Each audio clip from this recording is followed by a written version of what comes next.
அன்பானவர்களே, அன்பு வணக்கம்.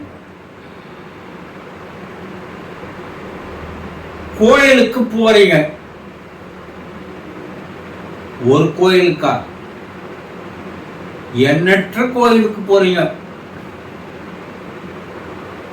எண்ணற்ற கடவுளை வணங்குறீங்க. அங்க போய் இறைவன் கிட்ட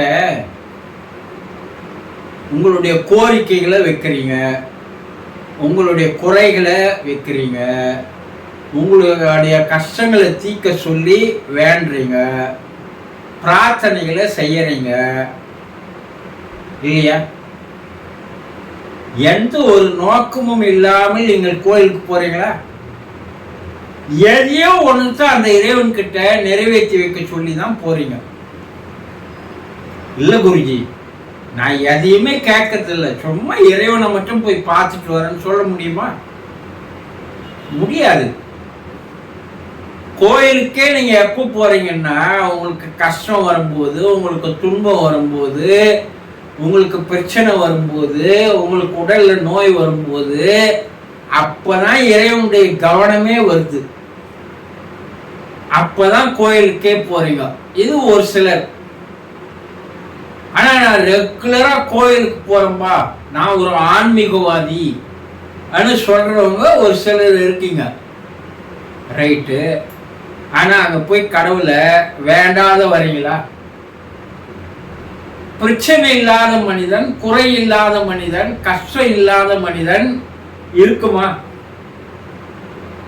ஏழைக்கும் ஏதோ ஒரு பிரச்சனை இருக்கு, பணக்காரனுக்கும் ஏதோ ஒரு பிரச்சனை இருக்கு. அப்போ இறைவன் கிட்ட போய் நீங்க வேண்டுறீங்களே,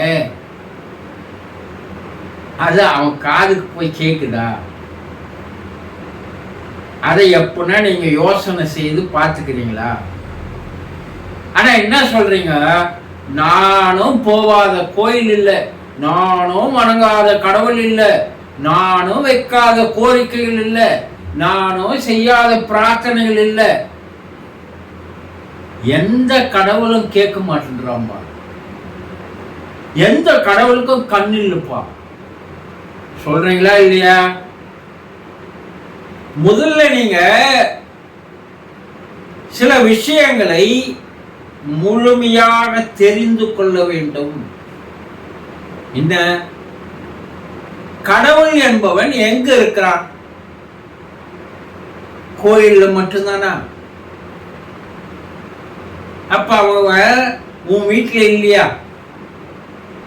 ஊர் உலகத்துல இல்லையா? உனக்குள்ள இல்லையா? என்னங்கன்னா இதை கேள்வி கேட்டுக்கிறீங்களா? கடவுள் என்பவன் நீக்கமற நிறைந்திருக்கின்ற பரிபூரண ஆனந்தமயமானவன். அவன் இல்லாத இடமே இல்லை சொல்றாங்க இல்லையா? அப்போ அவன் தான் எல்லா இடத்துலயும் இருக்கிறான.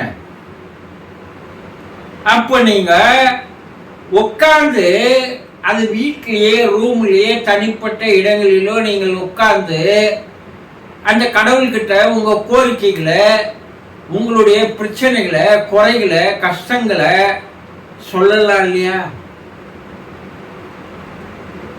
ஆனா அதை யாரும் செய்யறது இல்லை.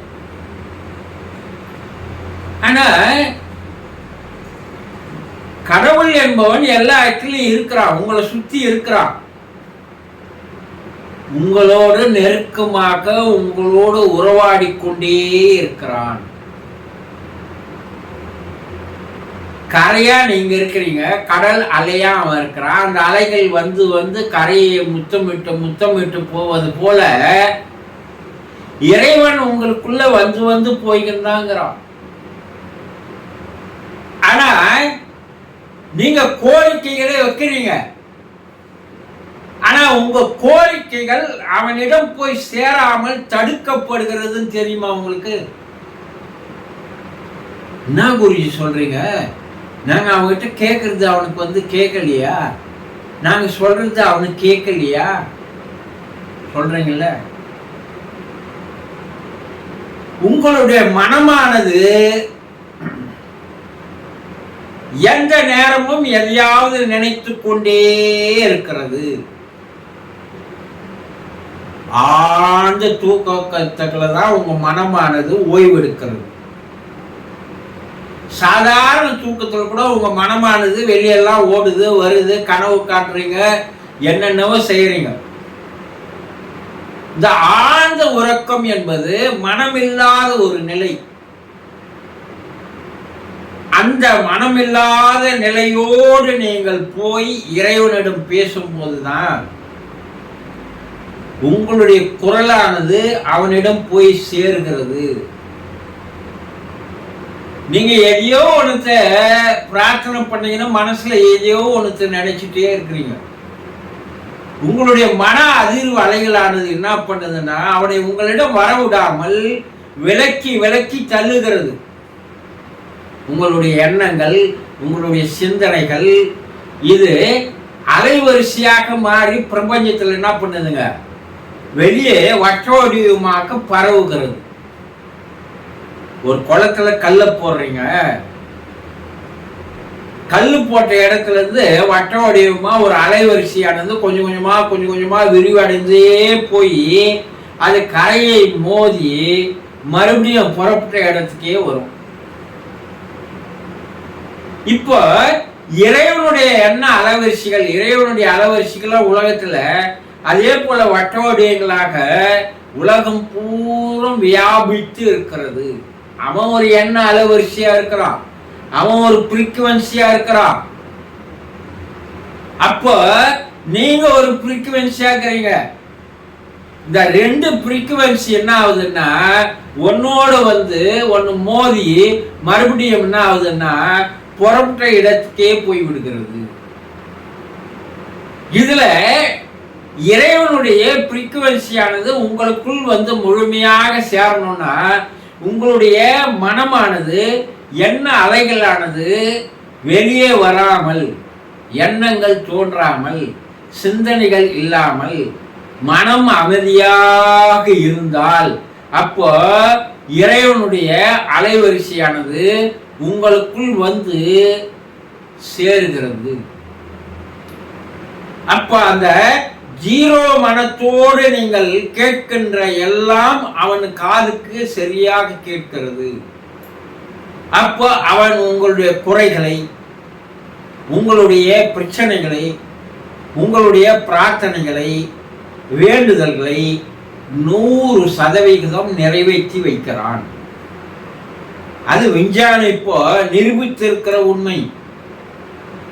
பிரபஞ்சத்தோடு உங்களுடைய செய்தி சரியாக அந்த பிரபஞ்சத்திடம் போய் சேருமையானால் பிரபஞ்சம் உங்களுடைய செய்தியை, மெசேஜை வாங்கி அதை நிறைவேற்றி தருகின்ற வேலையை அடுத்த நிமிடமே அது ஆரம்பித்து விடுகிறது என்று விஞ்ஞானிகள் கூறுகிறார்கள்.